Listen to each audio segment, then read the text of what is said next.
Hello বন্ধুরা, তৃষ্ণা ব্লগে স্বাগত। মর্নিং, সবাই কেমন আছো? আমি আজকে অনেক ভালো আছি। সকাল সকাল উঠে পড়েছে। হ্যাঁ, ছোটোটাকে খাওয়ানোও হয়ে গেছে। দু ভাই মিলে একটু টিভি দেখছিল। আজকে রোববারের বাজার।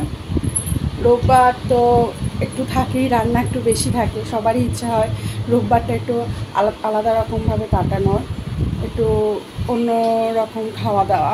যাই হোক, এখন অবধি সেরকম কিছুই করিনি, তবে ইচ্ছা আছে আজকে একটু ফ্রাইড রাইস করবো। আমি কীভাবে ফ্রাইড রাইস করি সেটা তোমাদের আমি দেখাবো যখন করব।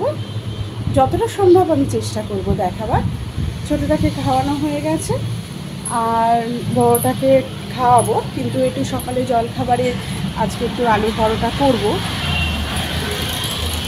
আর আলুটা আমার সেদ্ধ করা আছে, এই আস্তে আস্তে করব।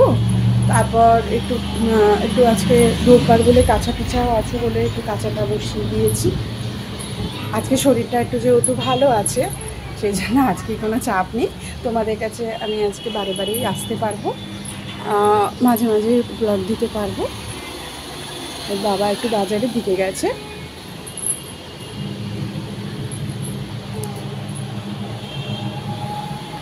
চলো তাহলে আস্তে আস্তে আমরা রান্নাঘরের দিকে যাই। রান্নাঘরের কিছু কাজ তো এবার সামলাতে হবে। আর যেহেতু ছেলের মঙ্গলবার থেকে পরীক্ষা শুরু হচ্ছে, ওকে পড়ানোটাও বাকি আছে। আজকে সন্ধ্যেবেলায় ওকে নিয়ে বুঝতে পারবো, যেহেতু ওর বাবা বাড়ি থাকবে, ছোটোটাকে একটু দেখতে পারবে। তাহলে সন্ধ্যেবেলায় মনে হয় বড়টাকে টাইম দিতে পারবো একটুখানি। যাই হোক, এই রান্নাঘরে এবার আস্তে আস্তে কাজ সারতে হবে টুকি করে। ঠিক আছে, চলো আমি আবার পরে আসছি, পরে তোমাদের সাথে কথা হবে। যখন ফ্রাইড রাইসটা করবো দেখানোর চেষ্টা করব একটু একটু করে কীরমভাবে আমি করি। ঠিক আছে, তোমাদেরকে দেখাই আমি কি করে আলু পরোটাটা করছি। এখানে আমার আলু মাখা আছে আর এখানে আমার আটা মাখা আছে। এটা আমার এক্সট্রা, যদি লাগে আমি তাহলে এটা থেকে করব। আলুর পরোটার একটু আলু মাখা যে লেচিটা থাকে, আলুর মানে পরোটার যে লেচিটা থাকে সেটা একটু বেশি বড় আর একটু মোটা করতে হয়, কারণ আলুর পুরটা ঢুকবে। তার জন্য একটু মোটা না করলে সেটা ফেটে আলুগুলো বেরিয়ে যেতে পারে। আর এই যে আলু মাখাটা আছে, এইটা বেলবো, বেলে তার ভেতর এই আলু মাখাটা আমি ঢোকাবো, ঢুকিয়ে সেটাকে আমি তেলে ভাজবো। ঠিক আছে, আর এই আলু মাখাটা আমি মেখেছি পেঁয়াজ, ধনেপাতা, নুন, কাঁচা লঙ্কা আর একটু গোলমরিচ গুঁড়ো দিয়ে। ঠিক আছে, তোমরা এইভাবেও চাইলে করতে পারো, আর তোমরা যদি কিছু অন্যরকমভাবে করো তাহলে সেটাও অন্তত শেয়ার করো, আমি তাহলে আরও জেনে নিতে পারবো কীরমভাবে কী আরও ভালোভাবে করা যায়। কাজে চলো আমি আলু পরোটাটা রেডি করি।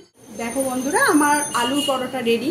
এই যে এই হয়েছে পরোটা, আর কাসুন্দি দিয়ে এরা খাবে বলে এই যে কাসুন্দি পাশে। ঠিক আছে, এখন অবধি এই একটা আর একটা ছেলের জন্য হয়েছে, দুটো হয়েছে, বাকিগুলো করব। কেমন হলো জানিও। টাটা বন্ধুরা, তোমাদের আজকে একটা জিনিস দেখাচ্ছি। দেখো আমার দুই পুত্র মিলে, বড় পুত্র তো গিটার বাজায়, তোমরা জানো। আমার একটা ব্লগে ওর একটা গিটার দেওয়াও রয়েছে, প্লাস ওর নিজস্ব একটা অ্যাকাউন্ট রয়েছে, সেখানে অনেক গিটার ছাড়া রয়েছে। ওর অ্যাকাউন্টটার নাম হচ্ছে ঋষভ প্রামাণিক। আর এই যে আমার ছোট পুত্র শুরু করে দিয়েছে এখন থেকে গিটার বাজানো। ও দাদার সাথে বসে বসে গিটার বাজাচ্ছে। ওই যে দেখতে পাচ্ছ? হ্যাঁ হ্যাঁ, বাজাও বাজাও বাজাও, সুন্দর হচ্ছে, বা খুব ভালো হচ্ছে, খুব ভালো হচ্ছে। অ্যাকচুয়ালি ও খুব ভালোবাসে দাদা যখন গিটার বাজায়, চুপচাপ মন দিয়ে। ও দাদা যখন স্যার আসে গিটার করাতে, ও স্যারের কাছেও থাকে চুপচাপ ওই গিটার শুনে বসে বসে, খুব ভালোবাসে ও।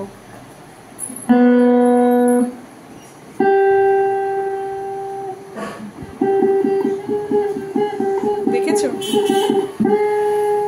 ও দেখছে দাদা কি বাজাচ্ছে, কি করছে, ও দেখছে। হ্যাঁ, এই ছোট্ট জিনিসটাই জন্য তোমাদের সাথে একটু শেয়ার করলাম। ফাদার্স ডেতে বাবাকে গিফট করছে, ছোট পুত্র বাবাকে গিফট করছে হ্যাপি ফাদার্স ডে। যা দেয়াবি তো, শুয়ে শুয়ে কি ভাই দিতে পারে? আর বড় ছেলে বাবাকে হ্যাপি ফাদার্স ডেতে এইটা গিফট করবে। হাতে করে দে, থ্যাংক ইউ, হাতে করে দে।